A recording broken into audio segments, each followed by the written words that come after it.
नमस्कार मित्रांनो, तर आज आम्ही चाललो आहोत सांगलीहून नरसोबावाडी येथे दर्शनासाठी।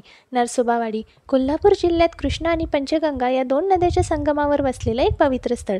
नरसोबावाडीला आम्ही अर्जुनवाड मार्गे गेलो होतो। सुरुवातीला एंट्री 50 रुपये आहे, ती घेतली आणि त्यानंतर गाडी पार्किंगमध्ये पार्क केली।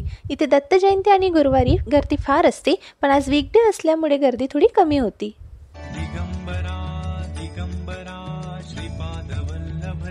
मग दर्शनाच्या लाईनमध्ये थांबलो। सुमारे 10 मिनिटांनी आमचं दर्शन झालं। इथे श्री नरसिंह सरस्वती स्वामी महाराजांनी म्हणजे श्री दत्तात्रयांचे अवतार यांनी काही वर्षे तपश्चर्या केली होती, त्यामुळे हे ठिकाण दत्तभक्तांसाठी अत्यंत पवित्र मानलं जातं।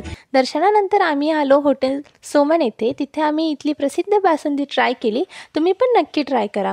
त्यानंतर आम्ही इथे कोल्हापुरी चप्पल पाहायला आलो, तर समजलं की जर हँडमेड कोल्हापुरी चप्पल हवी असेल तर 3 दिवस लागतात।